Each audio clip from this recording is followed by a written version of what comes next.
Uno de los cuadros simbólicos más conmovedores que podemos encontrar en las Escrituras y que hablan de la protección divina sobre aquellos que buscan a Dios y le temen, está en aquellas palabras que pronunció Jesús en Mateo 23:37, cuando hacía su entrada triunfal a Jerusalén. Días antes de ser crucificado y sacrificado por nosotros, Jesús dijo estas palabras que encontramos en Mateo 23:37. Él dijo: Jerusalén, Jerusalén, que matas a los profetas y apedreas a los que te son enviados. ¿Cuántas veces quise juntar a tus hijos como la gallina junta sus polluelos debajo de sus alas, y no quisiste? La naturaleza pecaminosa y caída de todos los seres humanos casi siempre nos lleva a rechazar el estar bajo autoridad. Rechazamos la autoridad por la naturaleza caída y por la naturaleza pecaminosa que tenemos. Y solemos entender que colocarnos bajo autoridad es perder nuestra propia libertad y es la manera natural como reaccionamos.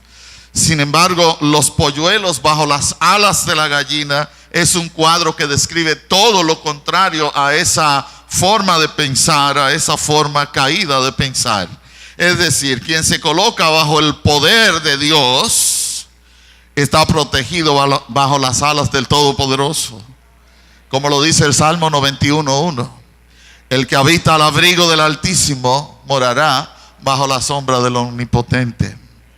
Precisamente el último párrafo del Salmo 103 habla del poder de Dios y de un poder protector y dominador y sustentador, y quien somete todas las cosas bajo la voluntad divina para que, gobernadas así, resulten para nuestro bien y resulten para nuestro beneficio. De modo que el poder de Dios no es para hacernos mal, sino para beneficiarnos. Y es un privilegio y una bendición entonces tener la oportunidad de estar colocados bajo la autoridad de Dios. Y eso es lo que los versículos 19 al 22 de este salmo invocan precisamente. Este texto refleja diferentes aspectos del poder de Dios y los beneficios que se derivan de ese poder. La primera parte del versículo 19, por ejemplo, se refiere al beneficio de la seguridad. Habla de nuestra seguridad bajo el poder soberano de nuestro Señor. La segunda parte del versículo 19 habla de nuestro sosiego, nuestra tranquilidad que podemos disfrutar o que puede producir ese poder sometedor de Dios. Y finalmente los versículos 20 al 22 nos hablan del privilegio de servir bajo el señorío de su poder. Entonces, vistas estas cosas, veamos en detalle cada uno de estos enfoques de vivir bajo el poder de Dios, el beneficio que representa vivir bajo el poder de Dios. Y justamente esta noche hablamos de los beneficios de su poder, los beneficios que se derivan de vivir bajo su poder. Y lo primero que vemos es que no debemos olvidar la seguridad que provee su soberanía, que provee su poder soberano. Y esto, como decía hace un momento, se refleja en la primera parte del versículo 19. Jehová estableció en los cielos su trono. ¿Dónde lo estableció? En los cielos. ¿Y qué estableció? Su trono. De acuerdo con el diccionario de la Real Academia de la Lengua Española, la palabra soberanía se refiere al poder superior, que no puede ser superado por ningún otro poder ni ninguna otra autoridad. De hecho, la raíz de soberanía es la misma raíz de sobre. De modo que soberano es aquel que está sobre todos y sobre todas las cosas. ¿Y quién es él? Jehová, el que estableció en los cielos su trono. Él es soberano, Él es el único que tiene soberanía absoluta. Esta es la idea fundamental que comunica esa primera parte del Salmo 103:19. Jehová estableció en los cielos su trono, subrayando de esta manera el nivel en donde colocó la sede de su autoridad o la fuente de su autoridad. Y en esto concuerda lo que dijo Isaías en el capítulo 6 de su libro, el versículo 1. Comienza ese capítulo 6 de Isaías diciendo: en el año que murió el rey Usías, vi yo al Señor sentado ¿dónde? Sobre un trono con dos características: alto y sublime. Bendito sea el nombre del Señor. El Salmo 103:19 nos presenta al Señor sentado en ese trono donde lo vio Isaías, en un trono que además de alto es sublime. Además de estar por encima de todas las cosas, es sublime. Y sublime significa lo más maravilloso y magnífico de todo lo hermoso y de todo lo contemplativo. Eso es sublime. De modo que así es el Señor, sublime, y así es su trono. Y Él está sentado allí como Rey soberano. Pero aunque en la actualidad se aplica el término soberanía a los estados y no a los gobernantes, y en estos días de la sentencia 168:13 se habla mucho de la soberanía nacional, pero fíjense que nunca se habla de la soberanía del presidente de la República. En nuestros tiempos la soberanía ha pasado teóricamente a estar en manos del pueblo.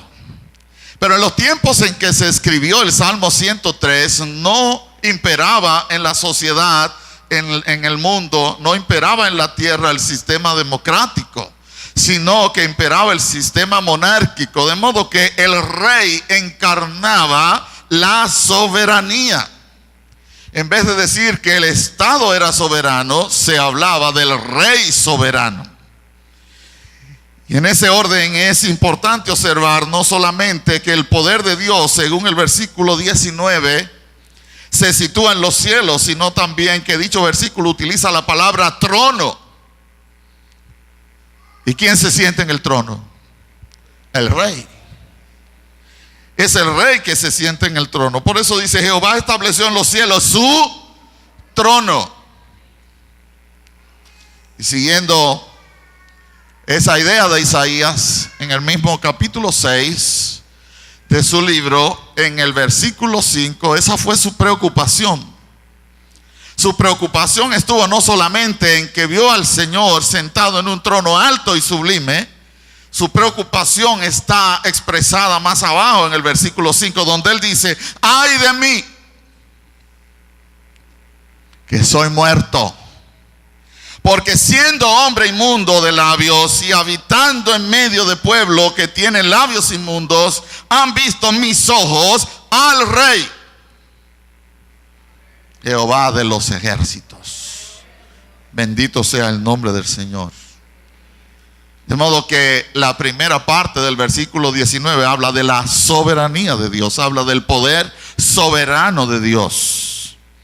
Pero la soberanía no solo se refiere a la altura, a la dimensión en que esté colocado el trono del rey soberano, sino también en las potestades y en las calidades y en los poderes que tenga ese rey.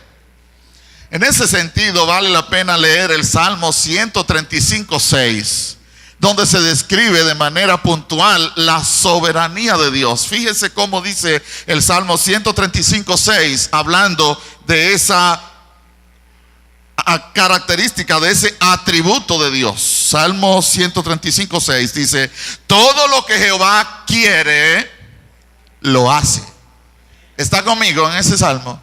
Salmo 135:6. Todo lo que Jehová quiere, lo hace. En los cielos y en la tierra, en los mares y en todos los abismos. Amén.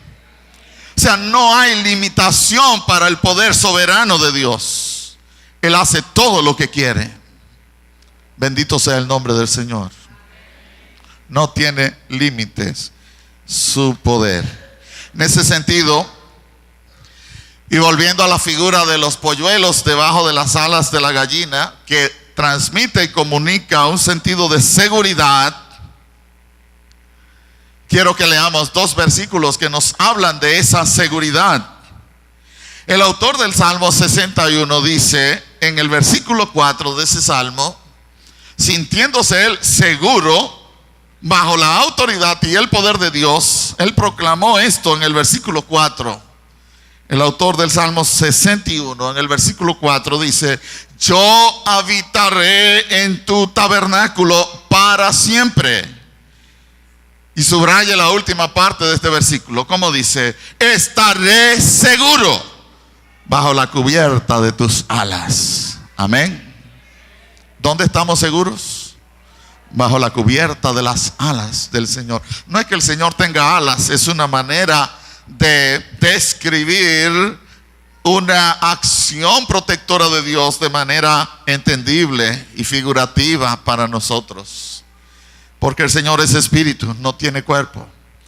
Pero el salmista aquí de manera poética dice, y conectando esto con lo que dijo el Señor Jesucristo en Mateo 23:37: ¿cuántas veces quise juntar a tus hijos como la gallina junta los polluelos debajo de sus alas?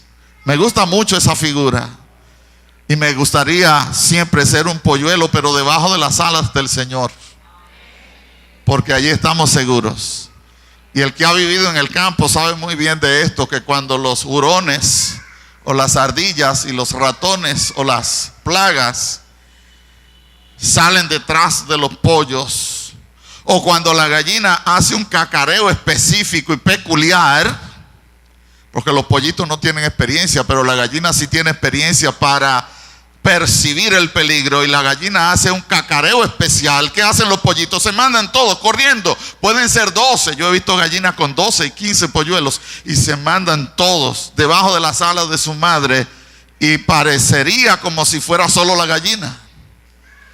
Esa es la idea que comunica también Colosenses capítulo 3 versículo 1, donde dice que nuestras vidas están escondidas con Cristo en Dios. Bendito sea el nombre del Señor. ¿Dónde estamos escondidos? Con Cristo en Dios. O sea que primero estamos en Cristo y Cristo está en Dios, de modo que ni el diablo nos puede arrebatar de su mano. ¿Cuánto alaban al Señor? Por eso el salmista dice en el 61:4: estaré seguro bajo la cubierta de tus alas. Esa misma idea se comunica en el Salmo 91 que citamos hace un momento. Citábamos el versículo 1, pero en el versículo 4 de nuevo, 91:4 dice: con sus plumas te cubrirá, y debajo de tus alas estarás como seguro. Hermanos, en Dios estamos seguros. Estamos seguros en Él, porque Él tiene poder soberano. Él es soberano. Él tiene poder absoluto sobre todas las cosas. Y cuando estamos en sus manos, estamos entonces totalmente seguros. Y eso es lo que queremos enfatizar con todo lo que acabamos de decir. Que el Salmo 103:19a describe nuestra seguridad bajo el poder soberano de Dios. Porque cabe preguntarse, como nadie está sobre Él, como nadie está sobre su autoridad, como nadie está sobre el poder de Dios, nadie, nada ni nadie nos podrá hacer daño estando en sus manos. Amén. Y eso fue lo que Jesús dijo en Juan 10. ¿Recuerdan esas palabras de Juan 10? En Juan 10, el Señor Jesús habló revelando ese mismo sentido de seguridad que tienen los creyentes bajo el poder soberano del Padre. Dice Jesús en los versículos 27 al 29 de Juan 10: mis ovejas oyen mi voz, y yo las conozco, y me siguen. Y yo les doy vida eterna, y no perecerán jamás. Anote eso: no perecerán jamás, ni nadie las arrebatará de mi mano, dice el Señor Jesucristo. Y como si fuera poco, entonces dice las palabras que están en el versículo 29. O sea, estamos en las manos de Jesús.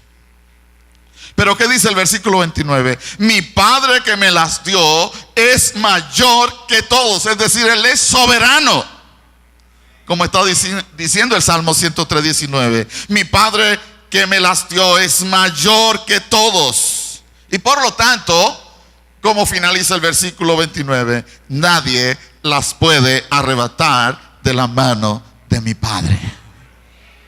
Cuán glorioso, cuán hermosa es esta verdad. Qué glorioso es este beneficio, el beneficio de su poder. El primer beneficio que se deriva del poder soberano de Dios es nuestra seguridad en Él. Y no solo la seguridad de la vida eterna, hermanos. No solo la seguridad de la vida eterna, sino nuestra seguridad integral, nuestra seguridad total. Nosotros, cuando tenemos problemas, cuando tenemos escasez, cuando no tenemos trabajo, cuando tenemos dificultades, pensamos como que Dios no tiene control, pero Él tiene el control. Y Él está pendiente de que tú y yo estemos seguros. Y tú y yo necesitamos aprender a estar seguros en Él, bajo su poder soberano. Por tanto, no olvides la seguridad que provee su poder soberano. Es lo primero, el primer beneficio que quisiéramos enfatizar esta noche. Pero el poder de Dios no es solamente soberano, también Él posee un poder sometedor, sojuzgador. No olvides el sosiego que produce su poder sometedor. La parte segunda del versículo 19 dice: y su reino domina sobre todos. El verbo domina aquí es someter. Someter. Y someter es una palabra compuesta de un prefijo so, que significa debajo, y meter. ¿Dónde estaban los polluelos? ¿Metidos dónde? Debajo. ¿Y dónde se sentía el salmista seguro? ¿Metido dónde? Debajo. La palabra someter a veces nos resulta repugnante, pero tratándose de Dios es una bendición. Bendito sea el nombre del Señor. La segunda parte de ese versículo 19 dice: el reino de Dios domina sobre todos, lo cual concuerda con lo que expresa Efesios 1:22. ¿Recuerda usted lo que dice Efesios 1:22?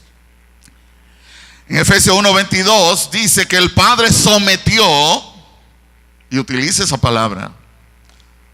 ¿Qué hizo? Sometió todas las cosas bajo los pies del Señor Jesucristo.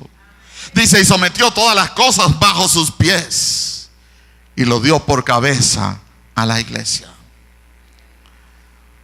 De modo que no se extrañe que estemos utilizando este verbo, su poder sometedor.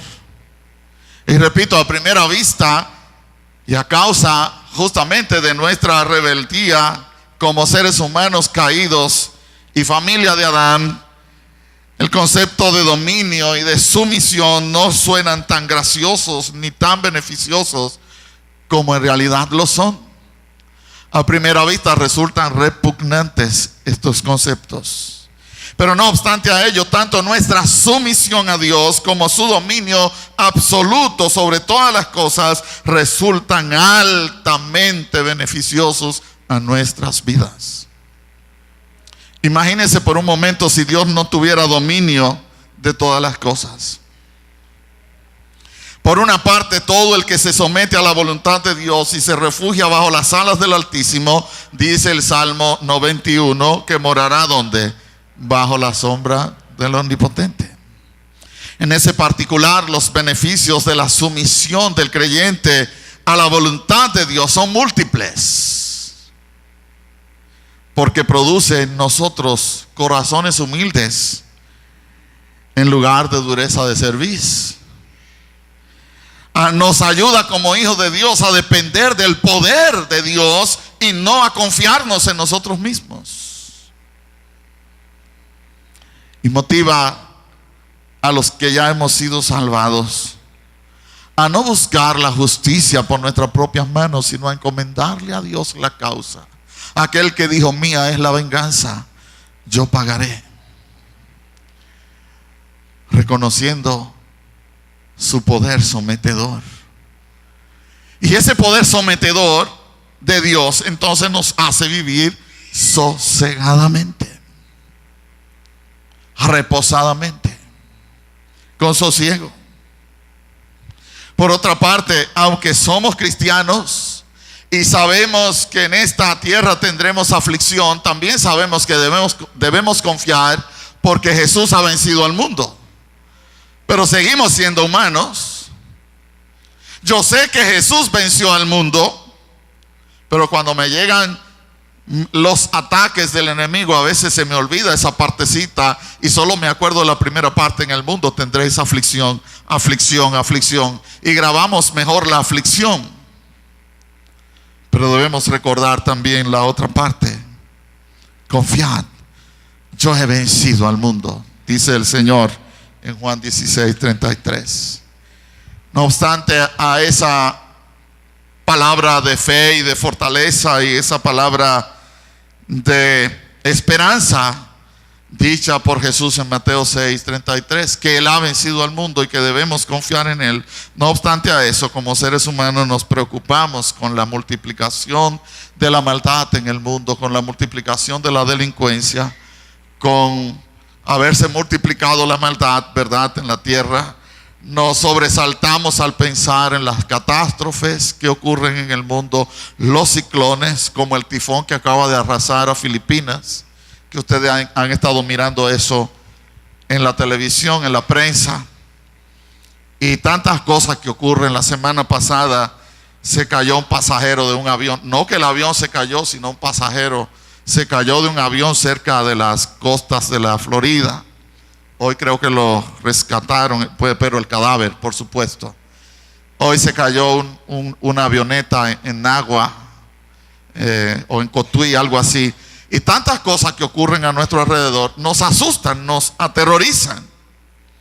Pero a pesar de esas realidades crudas, podemos vivir sosegados al saber que Dios ha establecido en los cielos su trono y que su reino domina sobre todos. Es verdad que esas cosas nos preocupan y nos golpean y a veces nos quitan el ánimo,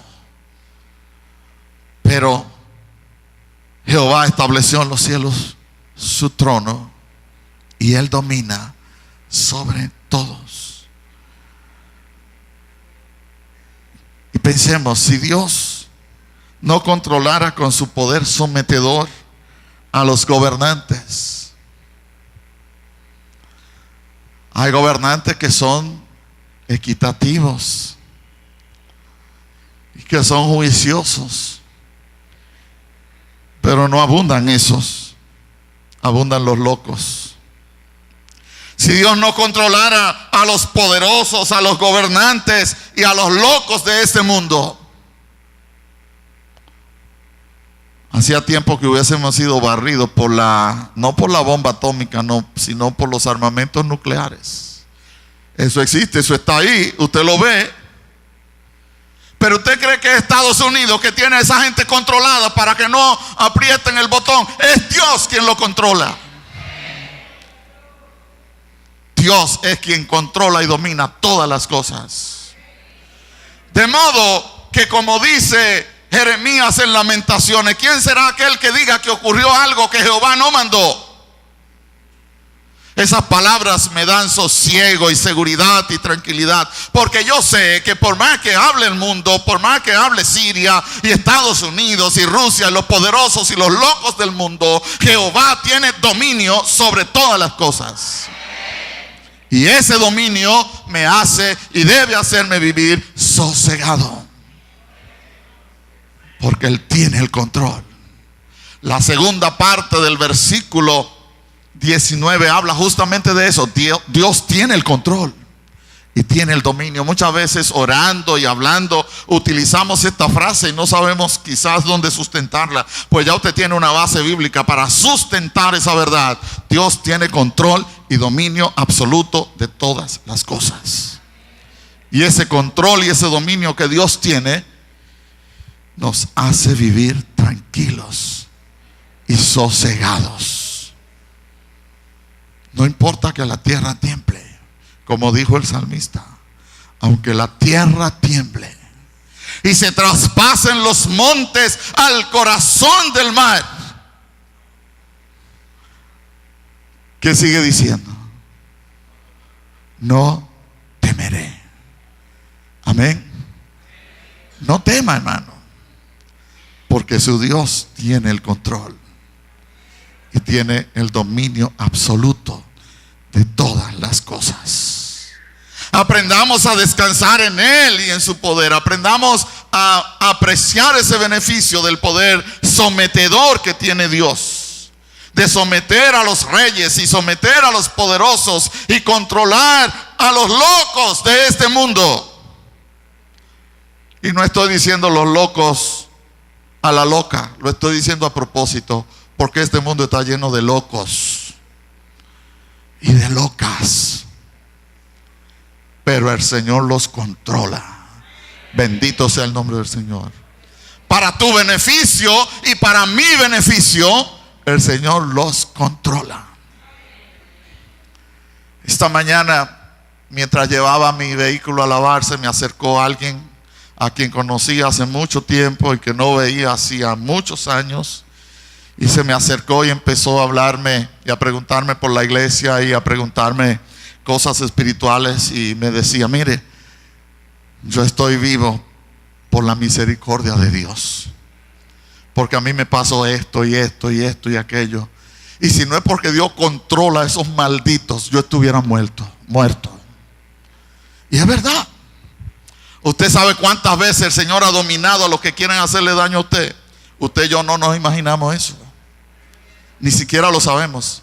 Pero la realidad es que Dios los controla y los domina. Así como dominó y cerró la boca de los leones en el foso aquel para defender a su hijo, a su siervo y guardarlo del mal, Él sigue cerrando boca de leones en este mundo para que usted esté seguro y sosegado. Porque Él tiene todo el poder y todo el control y todo el dominio. Y eso es lo que está diciendo el salmista aquí en esta parte del versículo 19. Dios tiene el control. Dios tiene todo el dominio. Él tiene todo el poder. Poder soberano, que nadie está por encima de su poder. Y un poder sometedor, que es capaz de controlar a aquellos que ni siquiera se quieren dejar controlar. Recuerdo una vez que se criticaba mucho al gobierno de Balaguer en los 12 años. Y él buscó una salida, como casi siempre, una salida subterfugio ahí, una salida salomónica, filosófica, que dejaba mareado al pueblo. Él dijo que son incontrolables. Cuando se hablaba de la banda colorada, él definió a esa gente como los incontrolables. Es decir, a mí no me reclamen porque que esa gente son incontrolables. Pero ¿sabe qué? En Dios no existe eso. No hay nadie que se esconda de su poder. Él controla a todos y a todas. No importa si es grande o pequeño, Dios tiene el control. No importa que sea tifón o ciclón, como se llame, Dios tiene el control.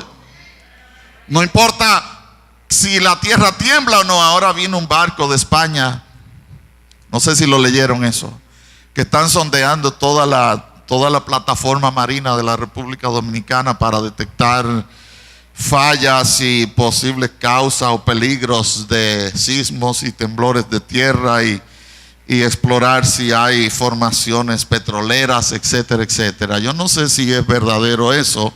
Lo que yo sí sé que es verdadero es que mi Señor tiene control. Él tiene control. Y yo puedo vivir confiado y sosegado bajo su mano. Los versículos 20 al 22 hablan de otro aspecto del poder de Dios. Hablan de su señorío. Hablan de su señorío. Una palabra importantísima en toda la Escritura: el señorío del Señor Jesucristo, el señorío de Dios.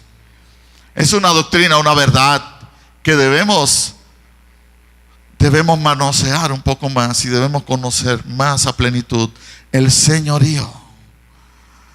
Porque cuando reconocemos que Dios es nuestro Señor, que Jesucristo es nuestro Señor, ¿sabe qué estamos diciendo cuando invocamos y declaramos que Jesús es nuestro Señor? Estamos diciendo que nosotros somos sus esclavos.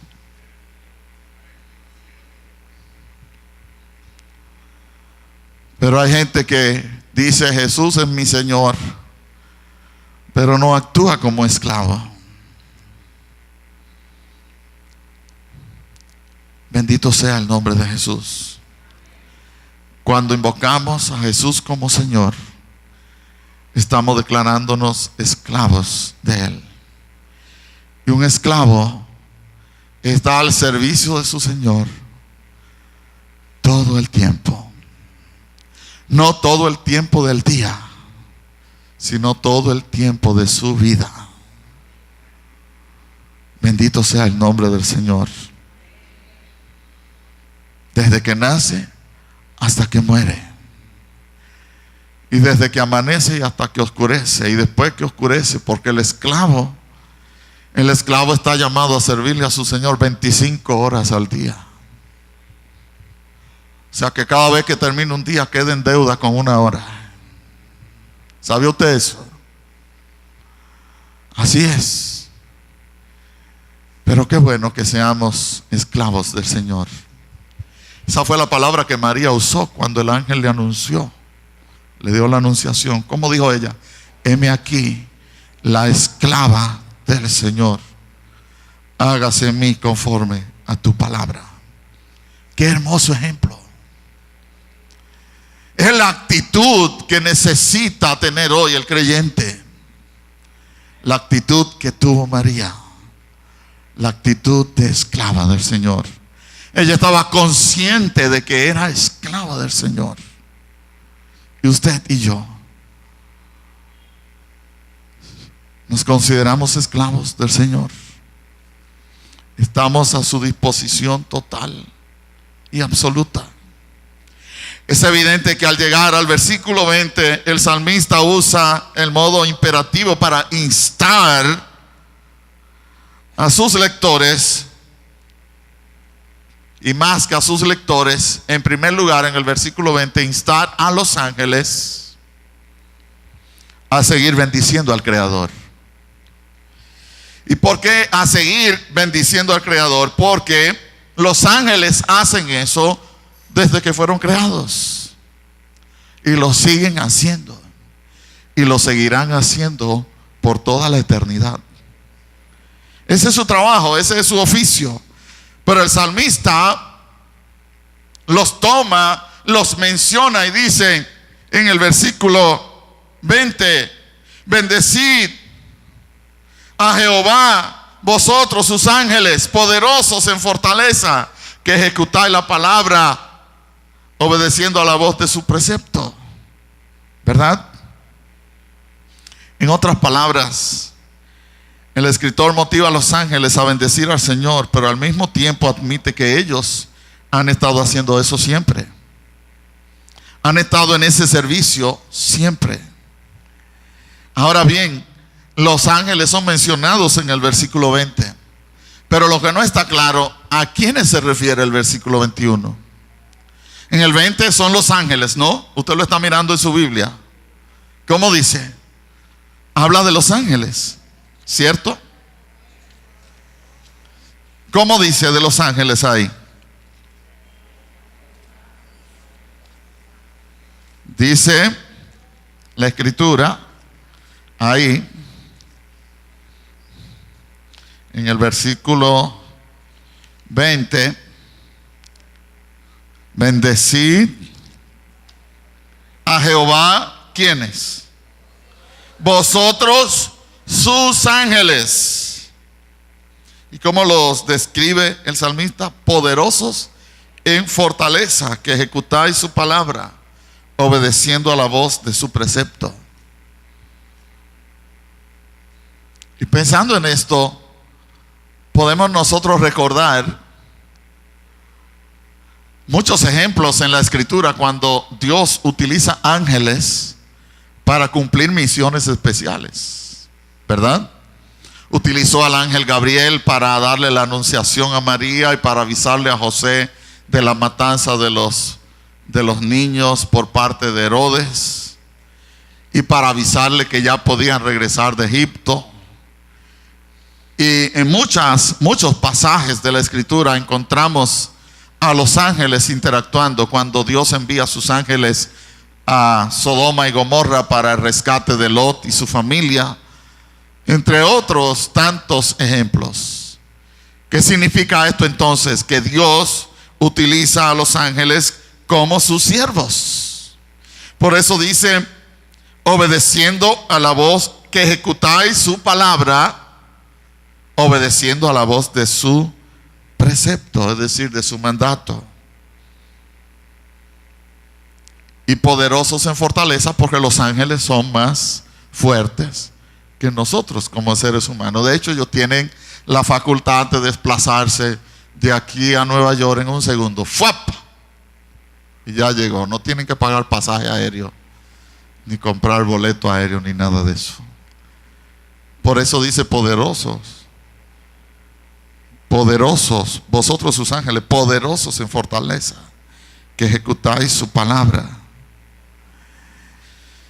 Pero no está claro a quiénes se refiere el versículo 21. El 20 se refiere a los ángeles.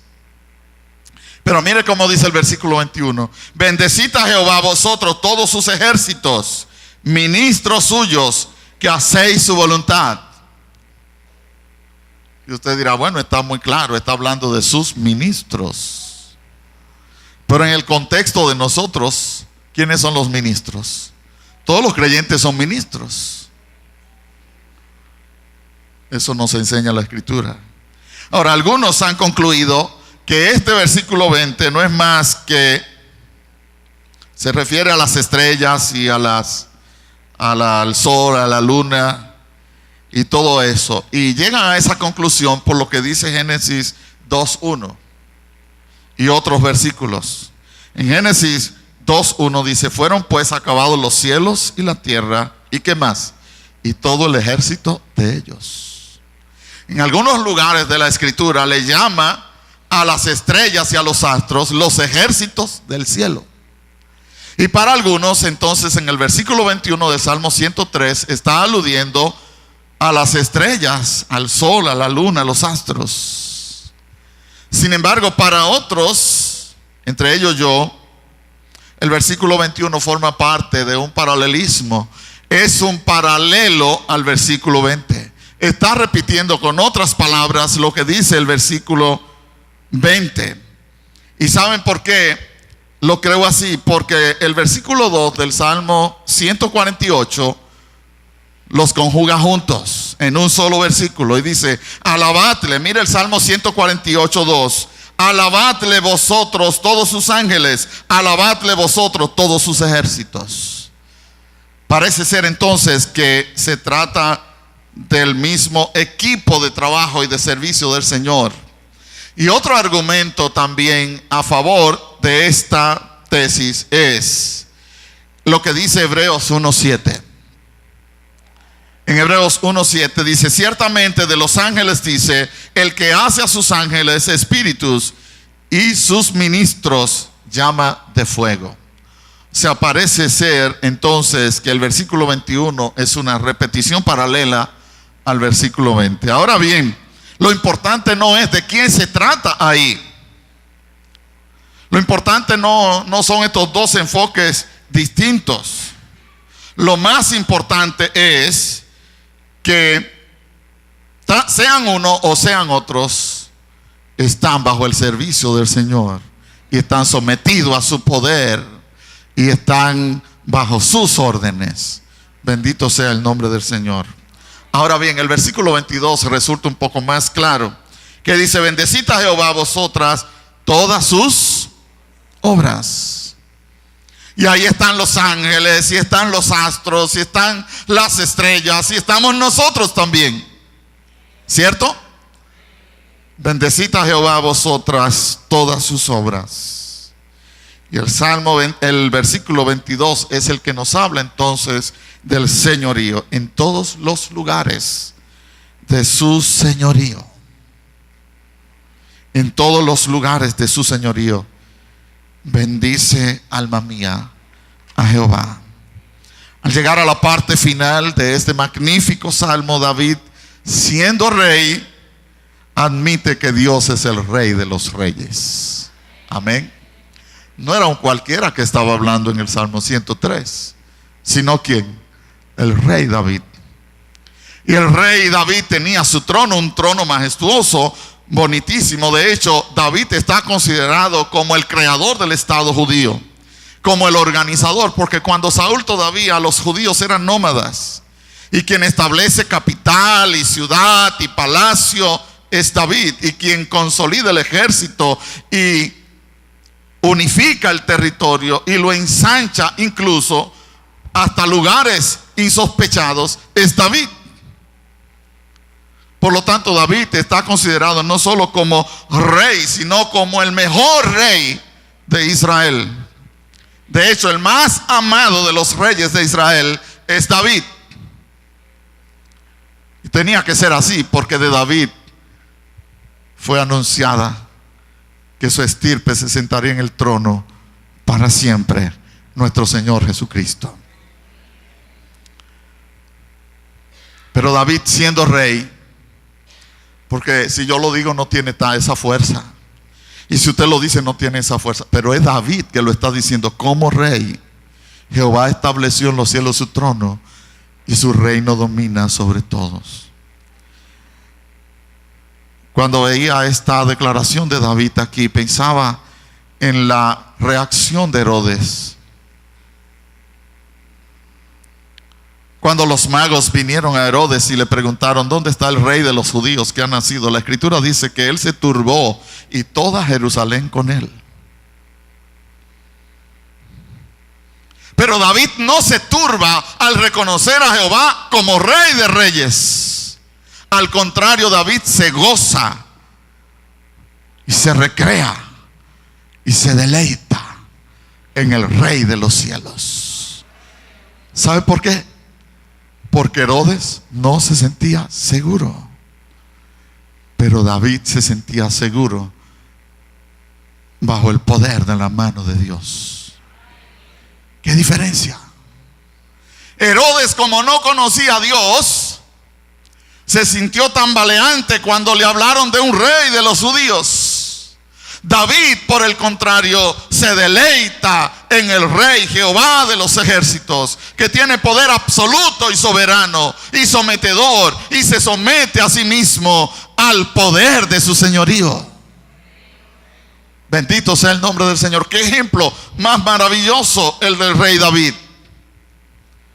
Cada vez que uno estudia a David se va dando cuenta y más del calibre de este hombre y por qué Dios lo llamó un hombre conforme a su corazón.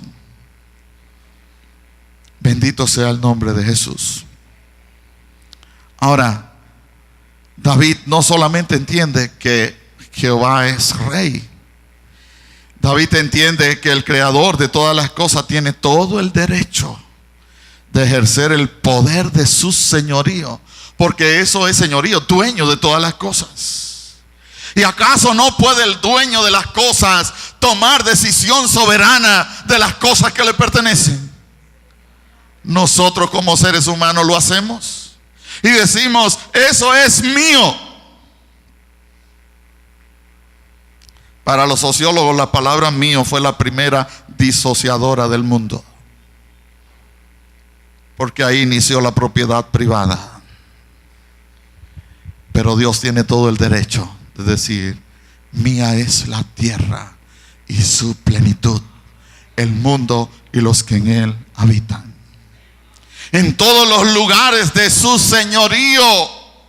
¿Y cuál lugar no le pertenece al señorío? A Dios.